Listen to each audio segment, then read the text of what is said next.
webinar tonight. We're really excited to see so many folks here. Excited to learn about how they can best manage lake shores.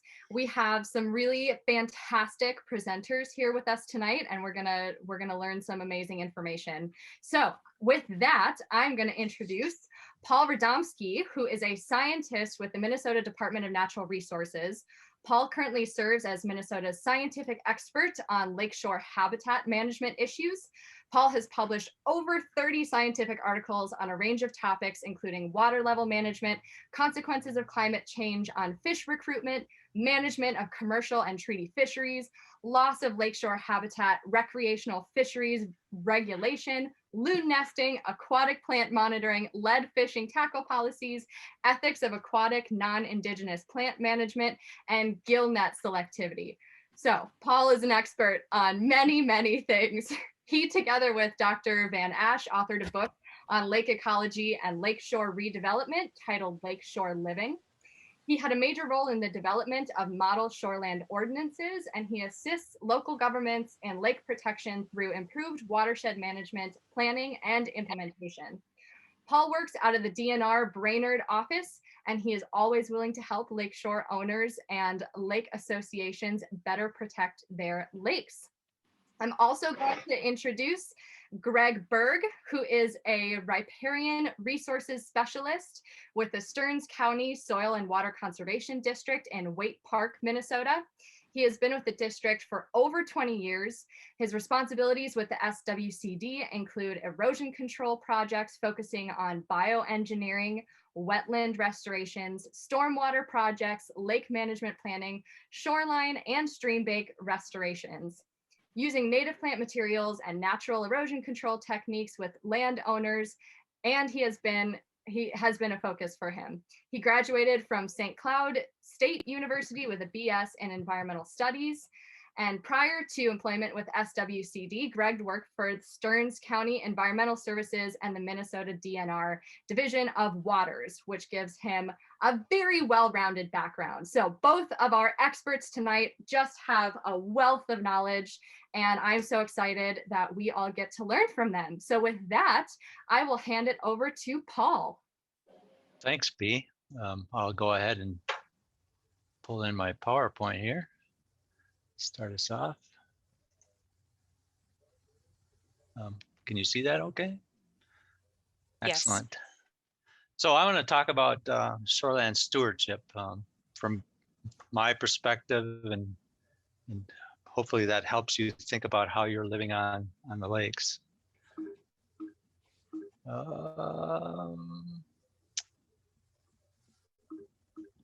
Hang on. All right, so the goals are how to address shoreline erosion first, and then how to improve water quality, and then the hook is how to make money. So you have to stay to the end to learn about that. So our lakes in Minnesota are under a lot of pressure. Pollution falling down from the sky, pollution coming in from the stormwater management, pollution coming in from lawns around the lake. And that creates a lot of problems and a lot of challenges for us.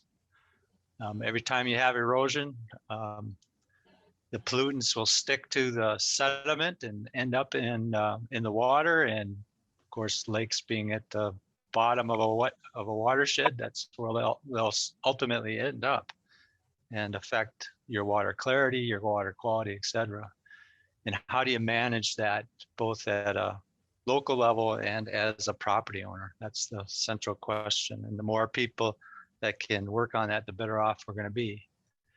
For Minnesota, we've got a huge number of impaired lakes across the state, and the epicenter probably is in the metro area, as you see here with the red dots, where you have a lot of impaired waters due to a nutrient that is specifically phosphorus, phosphorus being the limiting nutrient for Minnesota lakes. The more phosphorus that enters the lake, the greener it gets, and the lower the water clarity is. So if we can reduce phosphorus loading or pollution to a lake, the better off we're going to be.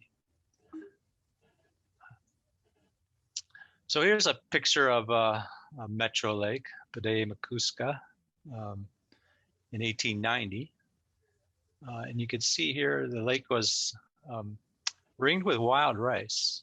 You don't see wild rice in the southern part of the state anymore. In fact, we've lost it for much of the state because they need fairly clear water to get up and to grow. So this lake was at one time a very clear water lake with a rich shoreline that was very useful for fish and wildlife habitat and for people that were recreating on the lake. And today, certainly the vegetation along the shore is different. The uses along the shore are different. And it's gone through quite a dynamic on its water clarity. In the 70s, it was very low.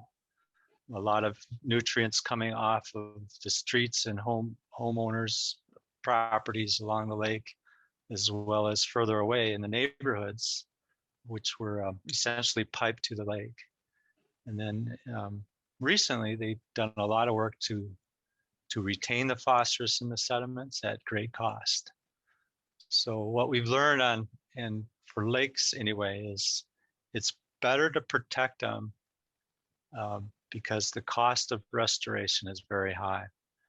So a lot of our efforts around the state is, although it's focused in on impairments, we're shifting some of that to say it's more cost effective if we can get everybody working together to reduce pollution coming to the lake.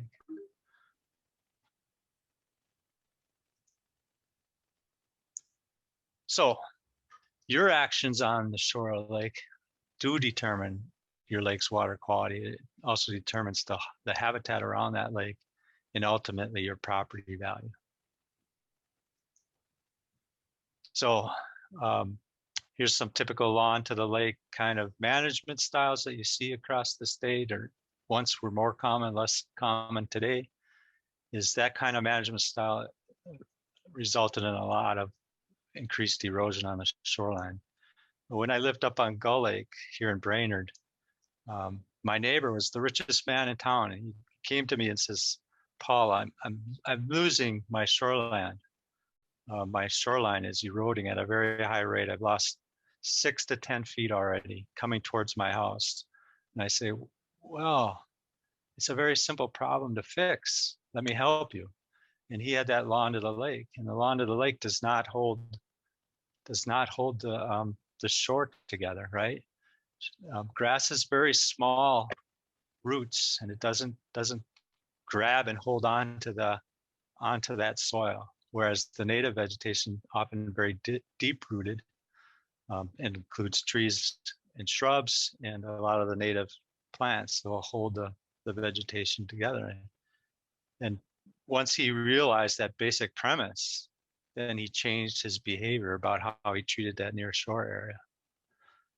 So as we convert undeveloped property to developed property to really developed property, we increase our runoff volumes and our phosphorus inputs to the point where we see 7 to 9 times increase in phosphorus loading to the lake from just one shoreline property, which results in a considerable amount of phosphorus from that one particular property. So we each play a role here on reducing pollution to the water. So here's a trick question I ask most lake associations and people that live along the lake.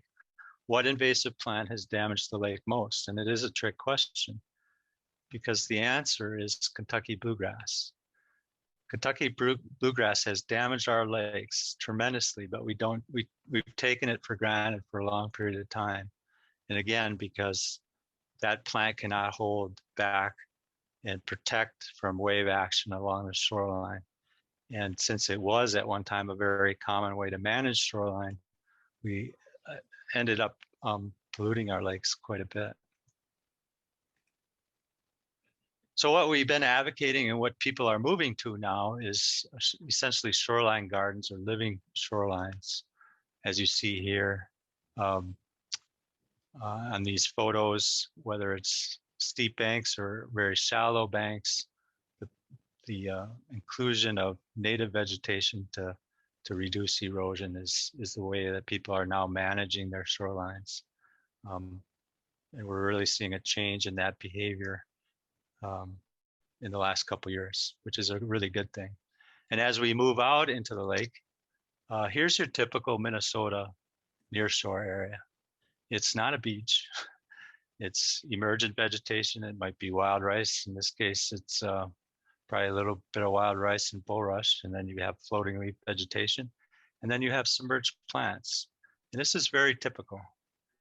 And earlier in my career, a lot of people would ask me, how do I manage this so I can enjoy it? Well, you know, there's things you can do under permit and some things you can do without permit, and I can talk about those later. But this is typical of Minnesota types of lakes. And if you want a nice sand beach, there are several options. One that I prefer is the Caribbean. It's a great place to go for a sand beach to enjoy that kind of environment. And in some of our bigger waters, you have large fetches, high energy shoreline, and shorelines that are more beach-like. But those are unique to our bigger water bodies. You don't tend to see that in most of Minnesota waters. So I always have people to think about the value of that near shore from a fish and wildlife habitat perspective. These plants are creating incredible habitat for things that we also enjoy seeing and harvesting and enjoying with the kids and family. And there's a wide range of fish and wildlife that are really dependent on our nearshore. In fact, most fish are dependent on, somewhere in their life stage, are dependent on that nearshore habitat for a critical life function. And I do a lot of scuba diving, and it's just marvelous. It's essentially forest under the water. And many of us, since we're terrestrial beings, we just don't appreciate how varied that habitat is and how beautiful it actually is. And many species are using that habitat for cover and for spawning habitat. Here's largemouth bass. They're very dependent. They need to have something to orient themselves to, whether it's a bulrush stem or a dock. They need something to sit next to for some reason. And then you have a lot of your panfish that build their nest right in the vegetation for cover and for protection. And of course, turtles, you know, they need somewhere to bask during the day. They are cold-blooded animals, so they need to warm up once in a while. And loons, you know, they're not nesting on a beach. They're nesting on some often floating vegetation near shore, where there's a lot of cover and protection for their young or eggs. And unfortunately, in Minnesota, we've lost a lot of our loons in the southern part of the state, in the metro area, because of habitat loss, as well as reductions in water clarity. And they're site feeders, so they can't catch the little minnows or perch that they're hunting for. So shoreline gardens, moving from a lawn to the lake to more varied and more protective habitat that protects against erosion is the key. And it also protects against water quality.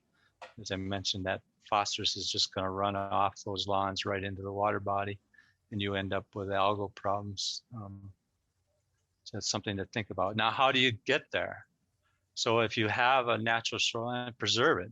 If you don't, the simplest thing is just let it recover naturally. It's amazing once you stop mowing near that shore how many of the native plants will come back very quickly.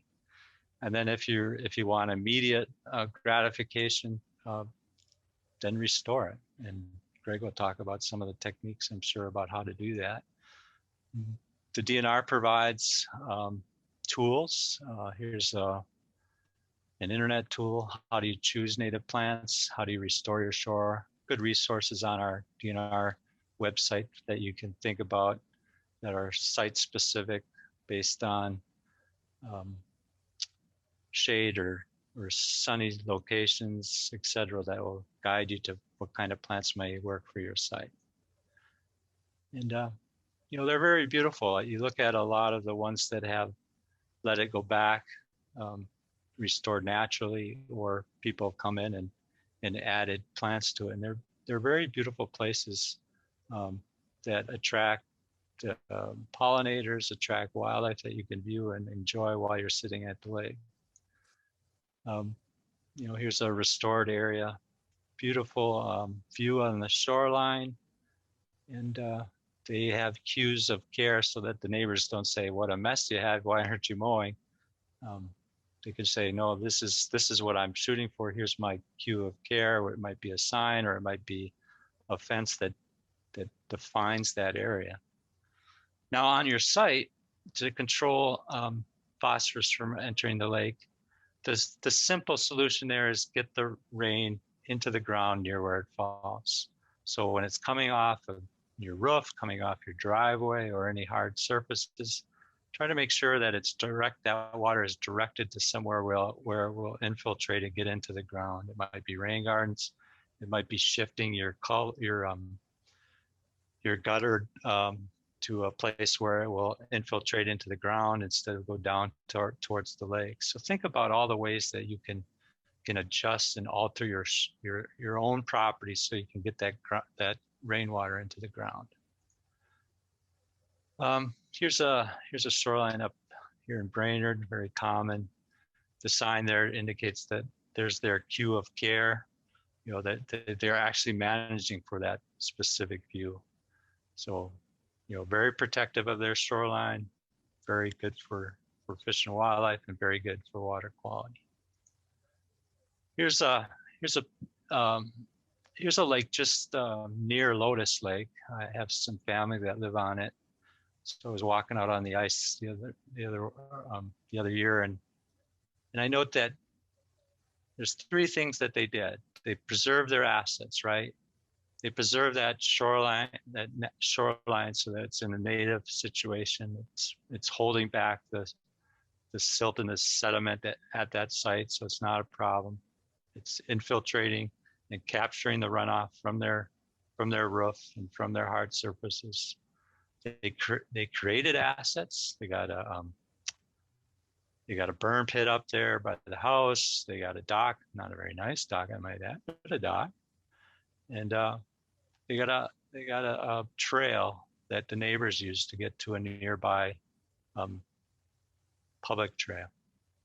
And that's how they're connecting people to things. So there on that one site, in that one home, I look and see, wow, they did a great job. Here they are in the middle of the metro, and they did the three things that a good homeowner would do to protect their lake and to enjoy their lake. So the last thing is, how do you make money on this, right? Well, we've been doing some cost benefit analysis, and we blended them with our lake models. And we find, as many economists have already found,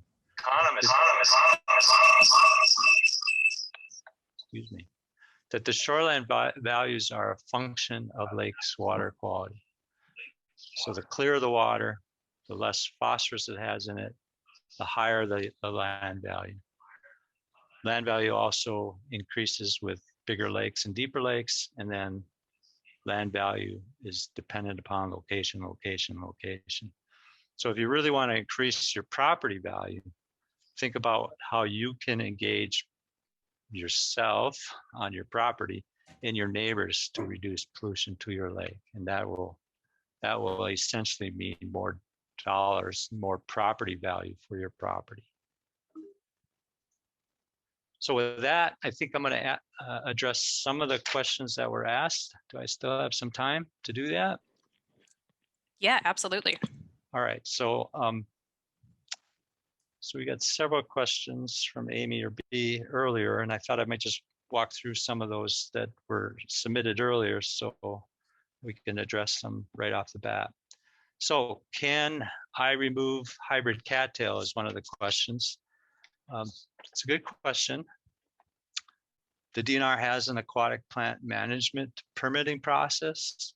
So for certain things, you need a permit, and for certain things, you can go ahead and can do it on your own. But in this case, since it's an emergent vegetation, you'll need a permit to actually control and remove cattails. So anything like emergence, like bulrush, wild rice, or cattails, you'd need to get a permit from the local DNR office.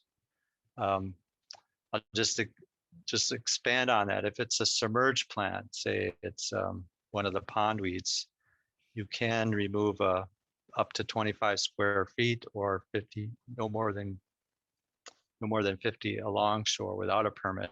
Anything larger than both of those numbers, you have to get a permit.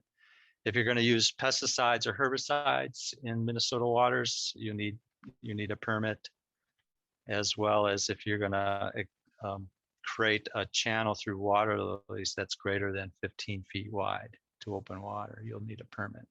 But if it's less than 15 feet, you're fine to do that.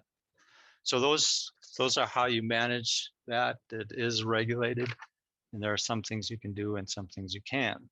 The next question was effective ways to manage muck and silt. And I think the presentation talked about how do you control erosion. I think that's the number one solution, is to manage the shoreline so that you're holding that sediment in. Now, I also get that question a lot with regard to in-lake sediment and muck, right? I've got muck at the end of my dock or near my dock, and there's really no solution to that. So what I tell people is, when we are no longer able to change a situation, we are challenged to change ourselves. So I think it's all about attitude then. Change your attitude about that which you cannot change. And that's the type of sediment that's in the lake. It's not something you can change. You can't move it, you can't dredge it, etc. And then how do you properly manage weeds is another question I got. And very similar to the cattail one, you can do some of it under permit. And again, I would say that in many cases, we don't call them weeds, we call them aquatic plants. Weeds are something that might be in your garden that you don't want, but in lakes, aquatic plants are what's supposed to be there in many places. So certainly if you're going to manage for a swimming area, then there are ways you can go ahead and do that, either through pulling, as I mentioned. You can do that without a permit for small areas that's submerged plants. And if it's bigger than that, you want something bigger, then you'll have to get a permit and probably hire a professional if you want, or do it yourself. So there are plenty of guidances on the DNR website on that. Just search Minnesota DNR aquatic plant management and you'll get a whole bunch of information on that. The last question I received was, how do I encourage the neighbors to do better shoreline stewardship, I think was the question. And that's a very interesting question, because we're all interested in doing the right thing. And sometimes information alone is not necessarily very persuasive, right? So some good principles of persuading somebody is that who's ever delivering that message, they're liked, right? I'm going to listen to somebody I like more than somebody that I don't like or don't trust. So you may not be the best person to deliver that message. So find somebody that person's going to be more receptive to that. Get a commitment when you're talking to them, whether it's, a verbal commitment that they're going to try to do some of the best management practices that we've been talking about. Another thing is give something in return. We've got various programs up here in the Brainerd Lakes area where the Lake Association will give somebody like a sign or a plaque or something for their good stewardship. And that really encourages a positive feedback loop where other people start doing that. The other principle being is authority. So get somebody that has some authority. That might not be the DNR person, but it might be somebody in your watershed district or or somebody that can speak to that and have some authority on the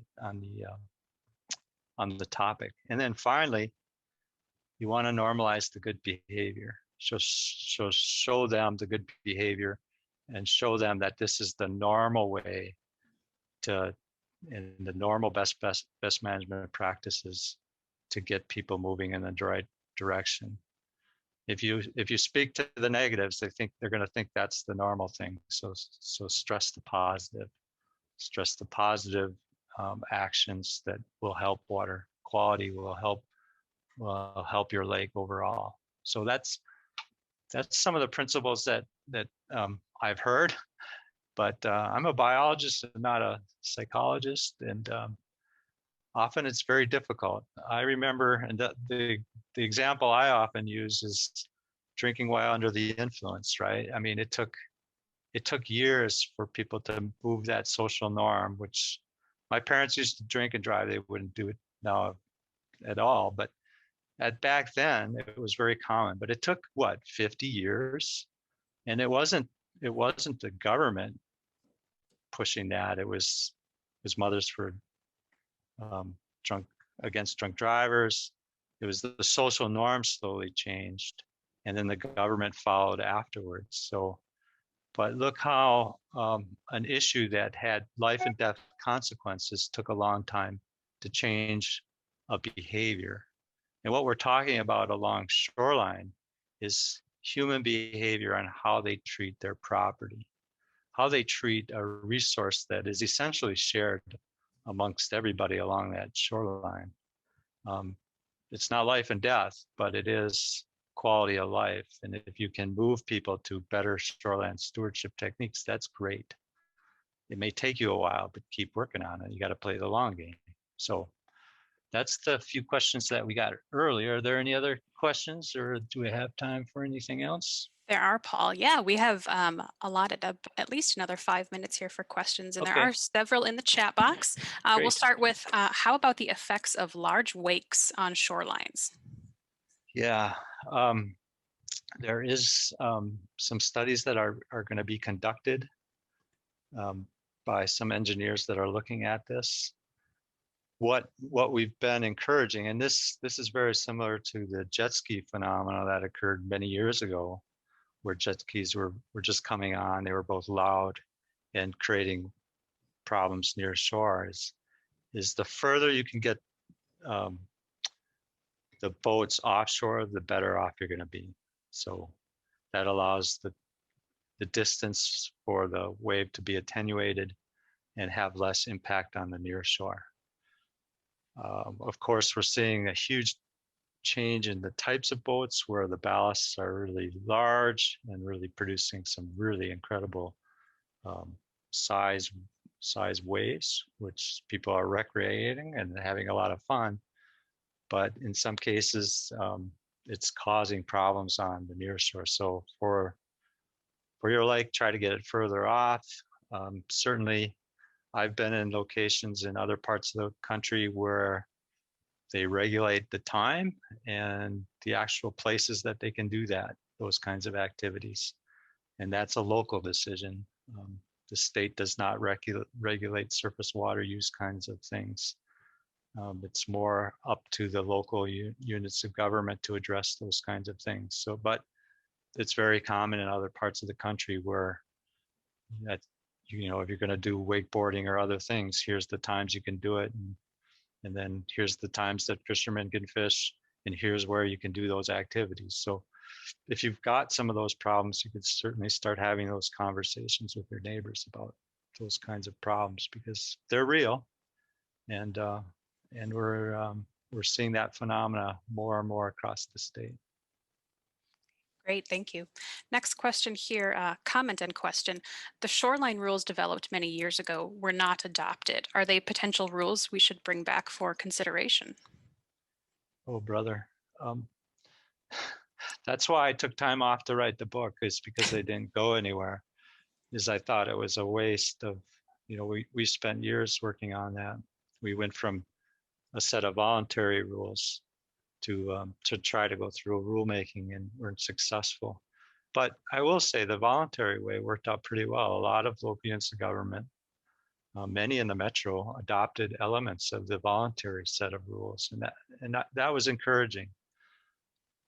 So do we need to update rules? Well, I think we should use the best science. Is it time? Would people be receptive to that? I think that's up to the politicians to make that call. So I'm not going to answer that question. How about that? Fair enough. Next question here. Is there a source to buy native plants easily, such as the internet, and have them shipped directly to home? It's a great question. Maybe Greg can answer this one better than I when he gets into it. Sure. I know there are several local native plant businesses around the state. I just don't know where a good resource to point people to that is. Okay. But Greg may have some Sure. ideas there. We'll circle back around to that when Greg's presentation is up. Next comment and question here. How do you manage a monoculture of natives? We seem to have golden Alexander take over the entire shoreline. Yeah, that's a good question. In my property, I have a monoculture of oaks. Do I consider it a bad thing? No. Oaks tend to grow in very homogeneous stands. So some plants it's very common where that is not unnatural, right? So it may be a particular grass, it may be on one of my fields, I've got goldenrod. That's all it is, goldenrod. Well, I also raise bees, so it's not a problem. So diversity is good, but you don't necessarily have to manage diversity. You might want to push it in some ways just to increase your enjoyment along your property. But to manage it just because it's somewhat homogeneous, I don't think that would be a reason to do it. So think of it from a different perspective, and that may help. Okay, great. Can wild rice be seeded in lakes? Does it require a permit? Yes, it would. That would be transplanting or seeding. So you would have to get a permit for that.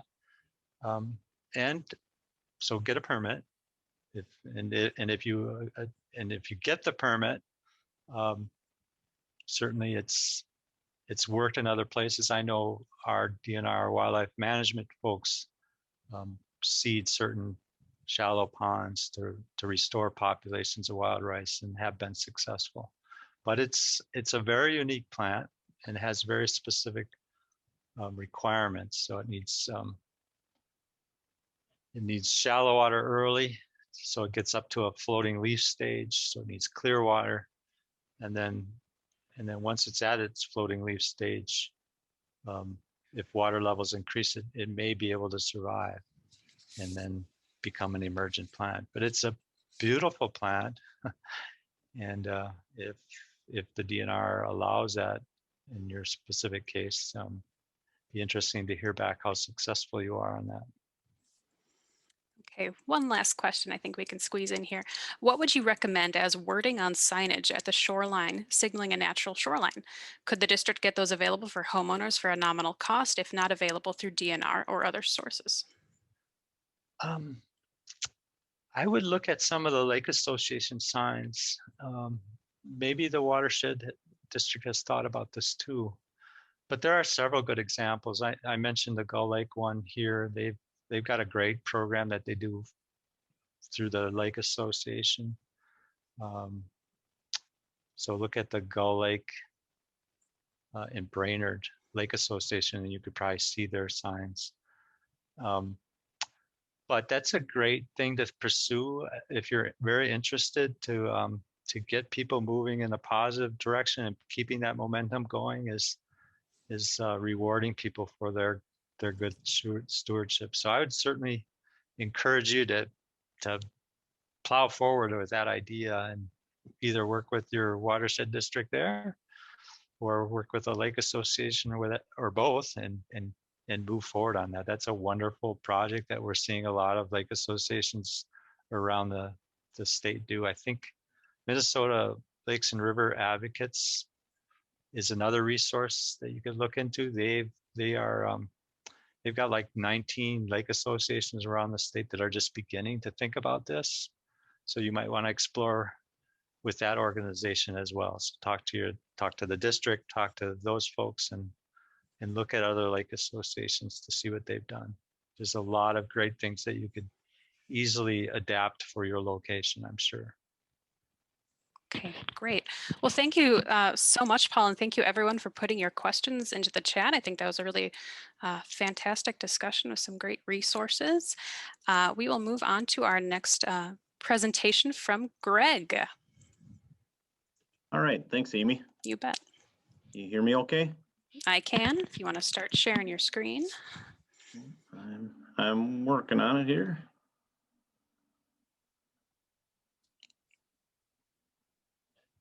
You see it okay? Perfect, yep.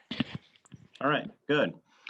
So again, I'm Greg Berg with the Stearns County Soil and Water Conservation District. I've worked at the district for a little over 20 years, and my focus at the district has been on shoreline restoration or shoreline restoration, stream bank restoration projects. So I'm going to go into some specific details on, what is a shoreline restoration, and then details on how to do a shoreline restoration, and things like that. And then we can address any questions that I might drum up. Some of the things that I have in my presentation are going to be repeats of what you saw with Paul, but a lot of times it takes hearing it a couple of times. Sometimes they say 7. So we'll get you a couple times here, and hopefully we get you going in the right direction. So the last couple of days, we're thinking that we might be heading towards spring, hopefully here, and March is next week. So I saw this sign on a local business a few years back, and it hits you as far as doing restoration work. Now we talked about, or Paul talked about landscape changes, and in some presentations I've done over the years, we take a look at what has changed over the landscape. So we've pieced together some different aerial photos here just to show you one area in Stearns County where things have changed. And this is just an example clip in Stearns County. It could be anywhere in the state. So that was a 1938 photo. This is a 1965 photo. And you can see a little bit of driveway roads and some structures going in along this lake. And then we go to 2015 and look at how it's blossomed into developed area on both sides and around the lake, pretty much lot to lot to lot. And a lot of the vegetation is cleared, and at the shoreline, it's changed quite a bit, as we know. You saw this same type of picture from Paul on how runoff increases, and sediment and phosphorus delivery increase too, especially when we move to a lot with, they're saying about 20% impervious coverage, which means hard surface like roofs, driveways, even rock, or sometimes even lawn if it's mowed and compacted really well. That can, increase runoff that 18 times, with that sediment input.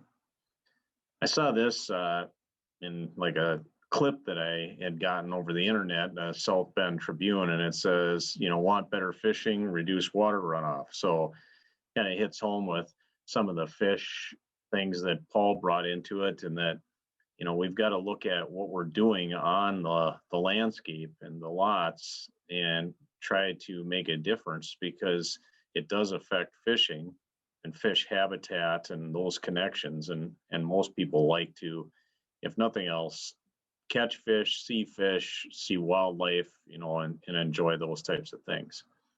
So that's kind of my intro. I'm going to get into the shoreline restoration now, and what exactly that is. So we talk about having natural topography. So a lot of times we've altered even the slope or the topography or the landscape, the elevations down to the lake.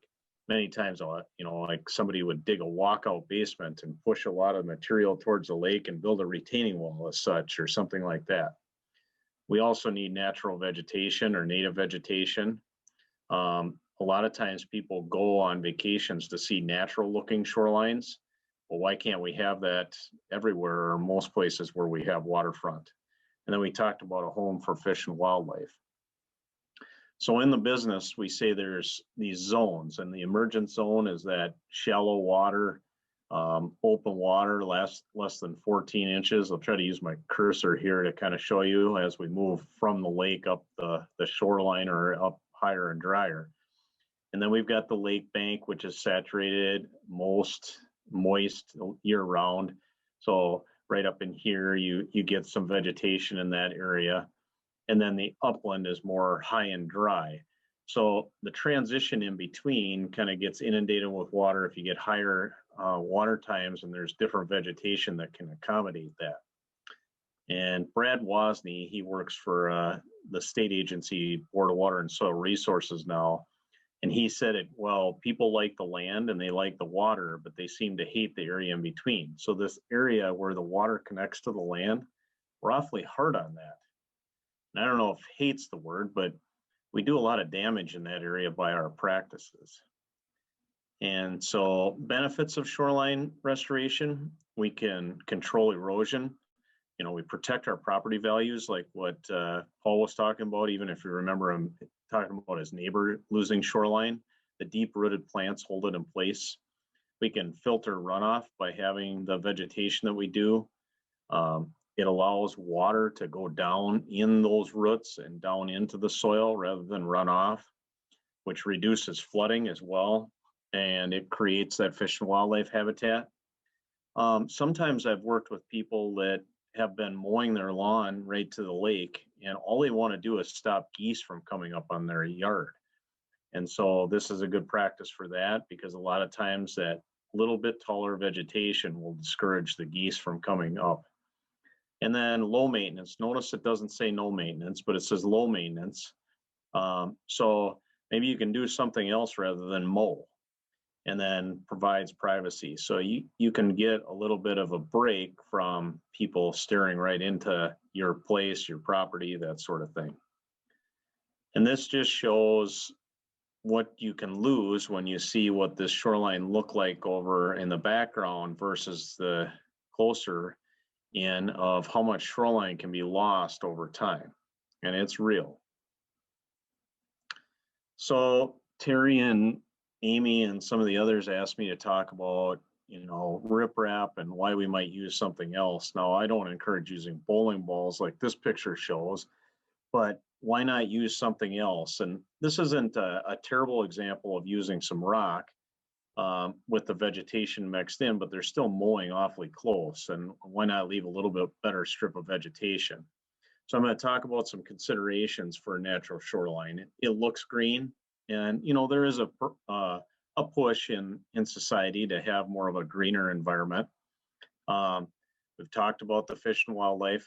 Riprap can cause problems for other landowners' shorelines. So if you have any kind of current, or if you're on a stream especially, it can push the problem downstream, or even if there's wave action that comes along, that hard surface of that rock can push energy and waves and current into another shoreline. Majority of the time, using more natural techniques is less expensive than using hard armor or rock. You can get rid of geese. It filters runoff like we talked about, and kind of talks about some of the same things that I mentioned before with privacy, maintenance, and flooding. So this is the same picture you showed before. I'm just going to go a little bit more in depth. And that if you look at this right here, this arrow that you can see, this is Kentucky bluegrass, and the root depth is on the side. So this is 1, 2, 3, 4 in feet. And you can see that that's a few inches below the ground. Well, some of these native grasses and even flowers go down as much as 12 to 15 feet down in the ground. And the web of those roots holds that soil and allows water to follow those roots or pores down into the ground and infiltrate that water. Well, this was on a tour that we took, and I added the caption, but I remember the group talking about it, that looking at these shorelines like that, it should be nice to be looking at more of a natural shoreline than looking at how people had hardscaped and mowed everything. So when I start with a landowner, I always there's goals that a landowner has. There's a reason they even want to talk to me, and what are those goals? And are there any recreational areas, or are they planning on trying to maintain a beach or access to the lake? And I always tell them that we're not trying to take access to the lake away. There's a reason you live on the lake. You want to be able to use it. But let's limit the amount of shoreline that is disturbed or that is access area. And a lot of times in a shoreline restoration, there's an old boathouse or a retaining wall or some unnatural structure that might need to be removed. And what types of vegetation does the landowner want to have planted? Do they like flowers? Do they like shrubs? Do they like trees? You know, they want a combination. And then what might suit the site best to get the established vegetation in place? Seeding or planting, started plants, or doing both. You know, there's a lot of times, in many cases, we'll do the combination. And that'll get you some initial progress right away with those started plants, and then the seeding fills it in well.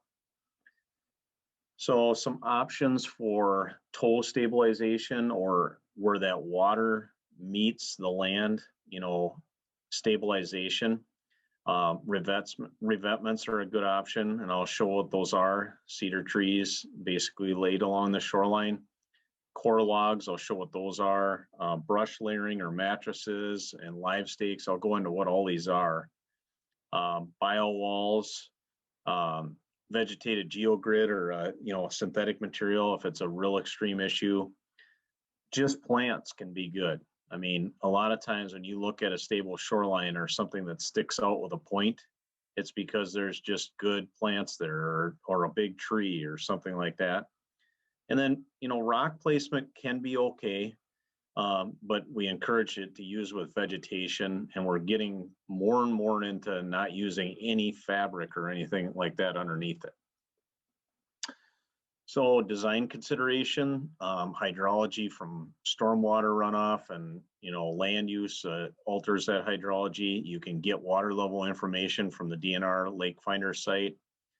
Fetch means the amount of wave that you have coming across the lake, so distance and height that might be there. Wave energy goes with that. And then it was mentioned before, boating activity. Soil type can play a factor. And then topography, steepness of slope, and then even nuisance animals. So geese or beaver or carp are going to play a role in how you get things established and maintain it long term. So design tools, Paul mentioned this as well. Restore Your Shore, it's a great tool. We still generate most of our plant lists from that. There's a plant encyclopedia in there. NRCS, which is Natural Resources Conservation Service, we're co-located with them. They have a practice standard or a design standard for shoreline and stream bank protection. USDA Plants has a whole listing of native plants, and then Blue Thumb, they have a shoreline program too. So when we do a shoreline restoration as a district and we put together a plan, we go out and survey the site, and that gives us the elevations, water level elevations, and some of the lake information, and locates a lot of the different structural and property lines and distances and areas and all that type of thing. And then we do some planning on our own and with the landowner. This is myself discussing a plan with the landowner before we implement it. And site preparation. So we need to identify the existing plants. Are they invasive or native? We want to keep the native ones. How long will it take to control? So like in this case, we might have a patch of reed canary grass here, and it might take 2 to 3 applications of herbicide before we can get that under control. And then do we have an erosion problem, and what practices we might use there? So this is some site preparation with a herbicide application. This lawn was like a golf course in here and got taken out. So we're pretty good at taking out lawn. Construction and material specifications. So this talks about different staking and types of materials and rates. And this is the erosion control blanket with the stakes that is most common. This is a coconut double-sided netting, works really well. Hydro mulch is another good tool. You can spray this right over to the top of what you've seeded and then plant any started plants or trees or shrubs right into it. And on our plant lists, you're always looking for those zones that I mentioned before in that graphic. You got to pay attention to how much sunlight the plants are going to get. We mentioned soil condition, and then type of vegetation, and then means of establishment, how it's going to be growing. And then I get asked probably more often than not, how high is it going to get? And so on a restoration project, probably the lowest you're realistically going to keep it is probably 2 or 3 feet off the ground and still establish a decent plant growth and a buffer. So this is a clip right out of the Restore Your Shore, where you can do a search for native plants, and you put in your county, the type of plant, what zone it grows in, and the sun exposure, and you can even put in maximum height and it'll spit out a list. And then this has a planting plan that just shows kind of the square footage and area that we used on a project. There's actually a tool in there too that you can use to put in your square footage, your spacing factor. You know, if you're going to plant plugs 12 inches apart or 18, and then it'll spit out the number of plants needed. So this is an example of kind of the materials that would go into a standard restoration project. Cover crop is an important thing just to get something established while the native plants are growing or getting going themselves.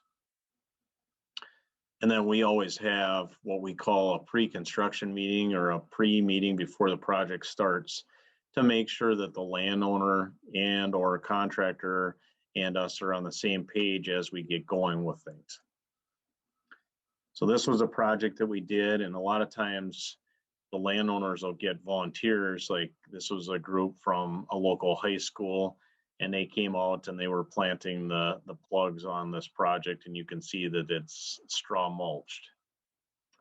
And then more often than not, especially when we get to the point of planting the woody vegetation, I like to meet the landowner and or the contractor on site, and you can see these pots laying out on the erosion control blanket in different areas. Lay them all out before they get planted, because otherwise it seems like you end up digging some up because somebody didn't think about where they should go or where the dock might go or what view might be wanted, that sort of thing. So these are some areas suitable for shoreline restorations, just with the amount of impact or erosion that's on the sites. You can see retaining walls. We like to take those out, restore the natural slope, and then get vegetation in those areas. They generally fail at some point anyway, like this one pushing out into the lake, and then we've got erosion and wood going and floating out into the lake, or just mowed lawn right to the lake on this slope. I hear about more accidents with lawnmowers when I'm meeting with landowners than you can ever imagine. And then just hardscapes. So riprap in its original form was meant to go up to where the high water level would be, or maybe a flood level, even in that design standard. Do we think that water's ever going to go up this high? No, probably not even this high. And then I see everything. So tires filled with cement, all these different combinations. But look at this, there's nothing left for natural area or habitat along this shoreline. And then just severe erosion problems. So I'm going to go through a couple of examples, try to keep this moving. So this landowner had one of the old railroad tie retaining walls that was failing and wanted to restore this shore. So this was graded out, so put some new steps in so they still had access. And this rock was existing. So most of the time we don't remove that, we just try to naturalize it as much as possible. So this is the blanket on it, plants laid out all over the place. And this is what it looked like a few years later after it's grown in. Another one, I think we had a picture of this earlier of this site where I was saying that it was sprayed off and the lawn was like a golf course. You can see how you can actually get plants to grow within the rock that's existing and make it look natural. This is another example of some of those aquatic plants. Just give them a chance and they'll survive, and even the shrubs behind it. This is right in downtown St. Cloud, Lake George. So over time, they just kept dumping granite in here and just trying to keep it in place. They got tired of that, so we dug some of that out, got some decent soil in here, and this is the same area a few years later with all the plants growing up in it. The trail is right back here where that person's walking. This is a hospital site where they had erosion along the shoreline and wanted to stop mowing down on the slope. So you can see how there's a retaining wall back here. We vegetated from that retaining wall all the way down to the lake, graded that back, tried to keep this as stable as possible, put in what we call a core log. So this is a coconut core filled material, really dense. That's about 16 inches in diameter. They make it about 12 inches to 16 inches, depending on what you like. And then the plants will actually grow out of that. And then this is the blanket that was put in place right behind that core log. You can see the amount of restoration area is huge. We even planted some aquatic plants out into the lake, and you can see how those got established. And this core log, or that picture, you can see that same tree is right here. That core log is right through here. So the vegetation is growing right through that. Here's some of the facts from that project. This was many years ago, but gives you an idea of rough costs and rough materials that went into it. And we get into some pretty extreme situations. This is a coworker of mine at the time, Steve. You could see the height of this bank is about 30 feet. And you could jump off this right into the lake if you wanted to. So we regraded this and then harvested willow and dogwood out of this landowner's scrub shrub wetland, so to speak, to use for live stakes. So you can cut just pieces of these and then put them in while they're dormant. So this is the cut. We put them in October.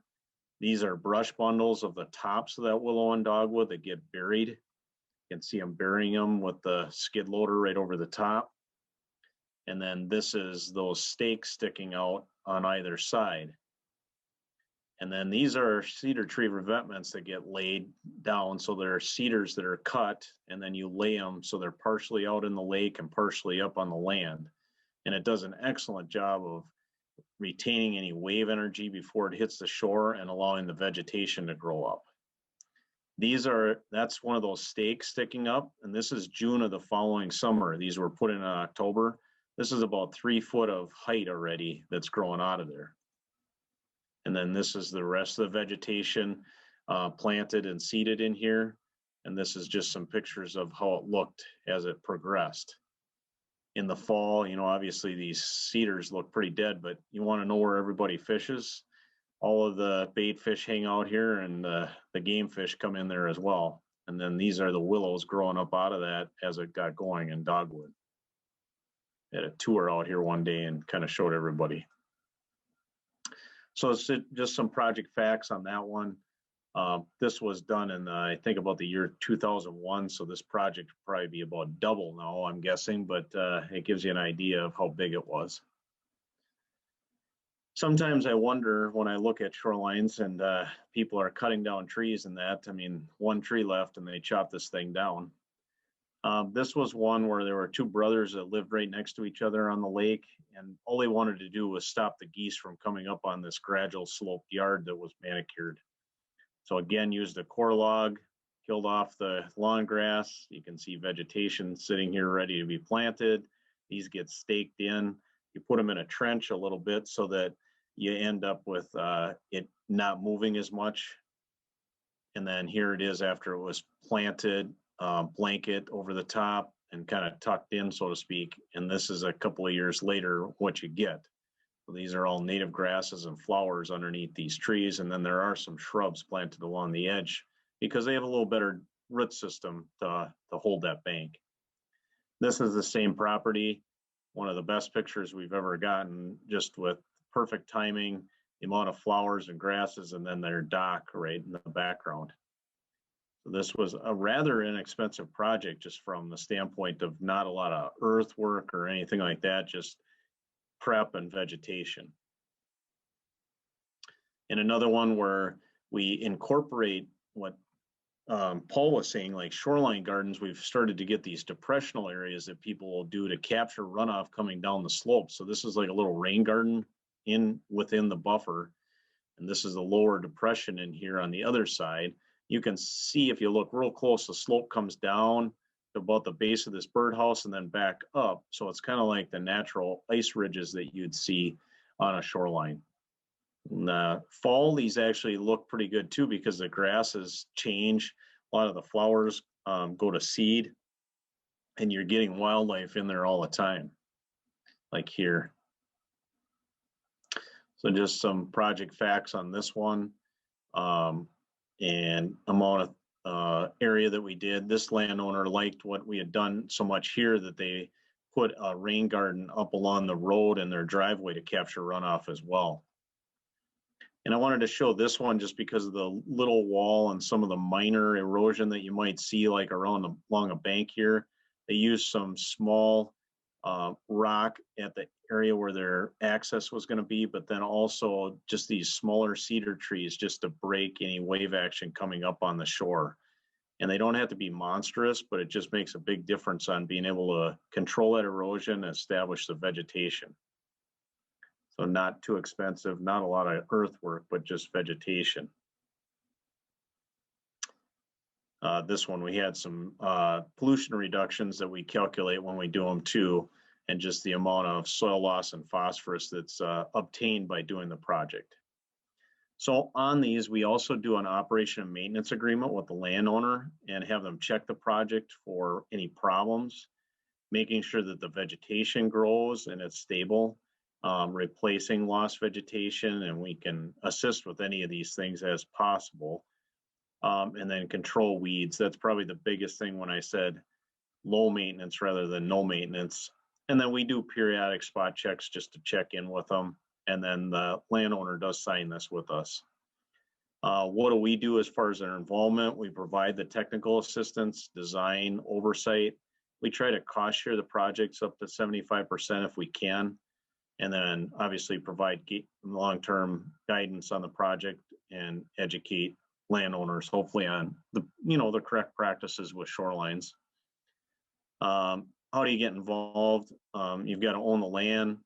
You're motivated to do the right thing and pay for part of the project. So you've got some skin in the game, so to speak, and conduct or hire out the maintenance. And how do you qualify? You're willing to maintain or restore at least 25 feet of all but 25 feet of the shoreline owned. So our policy dictates that you can have no more than 25 feet that you leave open for access, beach, that sort of thing. And that the vegetation or the buffer has to come back at least 25 feet from the lake. That's just the Stearns County Soil and Water District policy. That's not statewide, but that's just what we've come up with our board. And then we also have what we call preservation or deed restriction agreement that goes with the projects, and that's signed and recorded with the recorder's office. And we've also used that on some natural shorelines. Like one of the questions was about how the natural shoreline is maintained on one of your lakes locally. You could use this to protect those areas and keep them maintained that way. And again, that same picture, look what you could have. So that is what I have as far as shoreline restoration part of it. I kind of zoomed through it as quickly as I can. I hope I'm kind of keeping us on time and have time for any questions we might have. And we can kind of go from there. I'll stop sharing in case you want to have anything else up here. So, or unless you want me to leave my contact up, it's up to you, Amy. You can leave that up while we go over questions. That's fine, Greg. Okay. So a couple questions that came in ahead of time. Overall, what is one simple practice that any lakeshore owner could do to improve their lakeshore and the adjacent lake? Oh yeah, I wanted to answer this one. So I think the biggest thing that people could do after I've worked on this for a long time is stop mowing so much. I mean, the lawnmower is, I think Paul, kind of iterated to it, is that Kentucky bluegrass is like our biggest invasive or invader here. And I think the lawnmower goes right with it, is that we're just, if we're not cutting lawn grass, we're cutting other things that we shouldn't be down. And I think that's the biggest thing that, you know, lakeshore or shoreline owners could do. Sure, thank you. Additionally, what is one practice that you have been most impressed with after implementation? I talked about it in my presentation, and if I had to pick one thing, if you can live with the look of it, it's cedar tree revetments. And I think they just do an outstanding job of actually, you know, don't tell the DNR this, but actually reclaiming shoreline, because it actually fills in those trees over time with sediment, maybe leaves that drop. If you get any vegetation that floats in, it all gets captured in there and starts to establish and get growth from vegetation in those areas. So that'd be my number one thing, and they're just outstanding. They came from, the original intention was to use them on stream bank projects because you have some flow and sediment movement in the stream. But we started using them on lakeshore projects, and they work tremendous that way too. Awesome. One question here in the chat for you, Greg. What resources are there available for a homeowner who wants to do a restoration themselves? Okay, so I would suggest a couple of things there. One, the Restore Your Shore site on the DNR website is just outstanding. It goes through examples. It walks you through step by step how you can do a shoreline restoration on your own. And then the other, I would reach out, and whether it's with the Watershed District or some other soil and water conservation district or other professional, just visiting with them about your property and project, and even see if you can get them to come out and just kind of talk over some ideas, I think would be a really great thing to do before you start. All right, great tips. That was the only question that I'm seeing in the chat. And I do just want to, oh, sorry, go ahead, Greg. There is one, sorry to interrupt, but there is one that Paul answered that I'd like to answer as well. And that was, how do you get other neighbors involved in shoreline restoration? The first thing I would say is buy them a beer. No, but it might not hurt. But then the other thing is that I see it as, a lot of times when we do a project, or if landowners can see an example site, that's what gets them hooked. So many times we'll do a project on a shoreline on a lake, and that landowner will be the first one to do a project, and then it spreads, because people can say, well, who did you work with, and how did you get money, or how did you get help, or I can see what it looks like now, and I'm not afraid to take that on.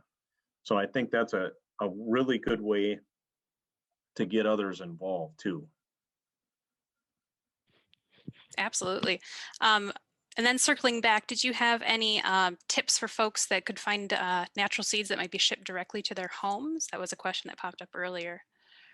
Yeah, so we've developed a list for shoreline restoration and actually rain gardens that we hand out. So if people care to email me, I'd be glad to share that list of providers.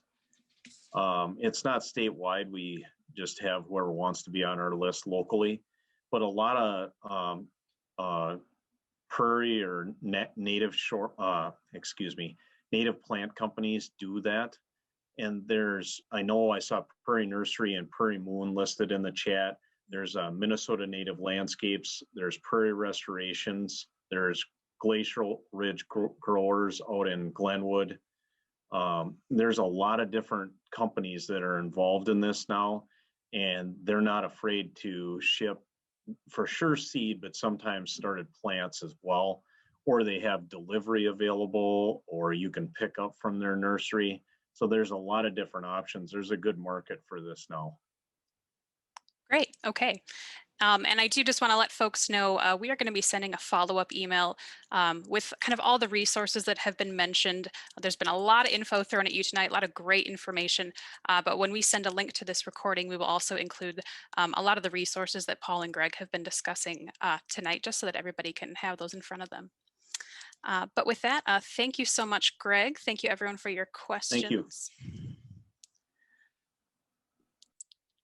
Yeah. I'm going to pass it up to B. Thank you. I will take it from there. Thanks, Amy. And thank you so much to Greg and Paul. I think this has been just some absolutely fantastic information for all of us. So both Greg and Paul gave some great information about why shorelines are important and how we can best care for them. And we're going to move now a little bit into what resources are at the district and yeah, what kinds of things you can work through on your shoreline with the district. And so with that, I'm going to introduce Scott Sobiek, who is an engineer with Bar Engineering, and he serves as our district engineer. And he's going to give a brief overview of our regulatory and permitting program and how that pertains to Lakeshore. So take it away, Scott. Thanks, B. Yeah, you heard a lot of great information delivered here from Paul and Greg about, why shorelines are important, why shoreline stewardship adds value to your property, different types of restoration measures or methods that could be used. So now you're at the point of thinking, well, okay, I want to do something. What regulations may I have to follow? If you're within the Riley, Purgatory, Bluff Creek Watershed District, you will need to reach out to the Watershed District, either myself or Terry Jeffrey, the Watershed Planning Manager. He runs the regulatory program for the district. And that, I would recommend that being your first step, is just reaching out and having that discussion. Because then we'll be able to walk you through what types of requirements you might have to meet in order to do that type of project. The Watershed District does require any type of work being done below the ordinary high water level of the lake, that the property owner receive or come into the district and talk to us about what you're planning on doing, provide plans, and get a permit from the district. Primary reason being is the district really wants to make sure that you're selecting the appropriate materials and methods that are reflective of how much energy the waves or wind may be reflecting on your site, so that restoration measure has a long-term chance of lasting for you. One of the district's primary goals is to restore the health and wellness of the lakes, but that also, as you heard, translates up to the riparian area. That water-land interface is really critical, and the Board of Managers have decided that restoring that area is important, and natural vegetation is something that they'd like to see. Depending on your shore, it may be required, and it really is all about trying to promote the health and wellness of the resource so that it's there for generations to come. So my one recommendation would be, if you're thinking about doing this, doing any type of shoreline restoration project, please reach out to the district, not only from the requirements side, but I believe, B, you'll also talk about some potential cost share opportunities as well. So I'll let you take it from there. Thank you so much, Scott. Yeah, as Scott mentioned, the district's primary goal here is really to restore the health and wellness of our lakes. And as is the case, we want to really be sure that we remove barriers from folks doing that on their own property. And so the district does offer a cost share program that we call our Watershed Stewardship Grant Program. And this program will reimburse you for up to 75% of project costs, up to a maximum of $5,000 for residential applicants, to do exactly that, do what's right for your shoreline, especially with native vegetation. But we really want to make sure that we're restoring that healthy shoreline. As Greg talked about too, Greg was mentioning services that the SWCD offers. We also offer free site visits. So anyone who's interested in a grant or is interested in getting that extra help can either reach out to the district through Scott and Terry Jeffrey, our planning manager, or you can go ahead and request a site visit via our website, and someone will come out to your property and walk through it with you in a very COVID safe zero contact way in order to talk through what the best options are for your specific property. From there, then, if a grant is an option for your shoreline, if it looks like you want to do some work on your lakeshore, that's the point where we'll start looking at project design and we'll get you moving through our grant program. We've had many shorelines and lakeshore restorations come through the grant program, which I think is fantastic. And so there are lots of examples throughout our district of lakeshores that have been restored. There is a public lakeshore restoration out on Lake Mitchell that you can go visit if you're hoping to get a better idea of what a lakeshore restoration might look like. And feel free to contact me if you want to talk to any of our past grantees who have done a significant shoreline restoration. If you want to know what that process is like, or what that might look like on your own property. So lots of different options for help through the district, for help and resources. And another great resource that we are offering as a follow-up to tonight's webinar is office hours of sorts with both Scott Sobiek and Terry Jeffrey, our planning manager. And so this will be an opportunity for you to bring in questions about your specific lakeshore to the two of them and receive some one-on-one feedback. More information about that and dates and times will be coming out in the follow-up email that Amy mentioned earlier that will also contain some other resources. And if you have any questions about our grant programs or other incentives, feel free to contact me. Like I said, my name is B. Lauer and my contact information is on our website. And with that, I will Speaking of questions for you, B, we've got one for you in the chat. Yes. Is the grant money that's available first come, first serve, or is there enough funding for all? It is first come, first serve. I will say that we have not we have not exhausted our budget for the program in the time that I have been here. And so even though we have seen exponential growth in our grant program in these past 3 years, which has been amazing, it is first come, first serve, but there's a good chance that we'll be able to cover the grants that are approved.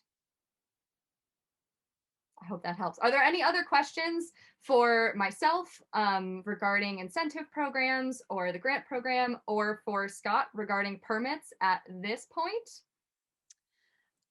There was another question in the chat, which I believe could be directed towards Scott, regarding the speed of the permitting process. Has it been adjusted recently to speed up the process? That's a really good question. The Board of Managers is looking at ways to, I'll call it, streamline the permitting process. For shorelines, it still would require that the permits essentially go to the Board of Managers. And at this point, the Board of Managers meet once a month. If everything's submitted and is complete with your initial submittal, those can typically be done within about 30 to 45 business days.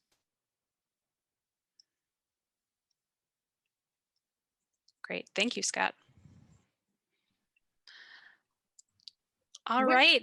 I was going to say, we still have a few minutes left. If there's any sort of last minute questions or things that we didn't quite get around to covering, we do have a little bit of time here. If anyone wants to pop that into the chat.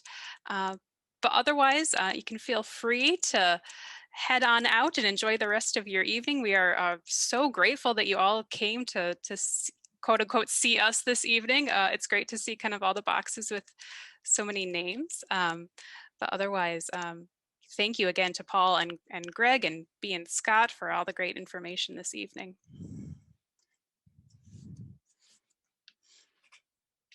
Oh, we do have a question here. Do cedar tree revetments require a permit?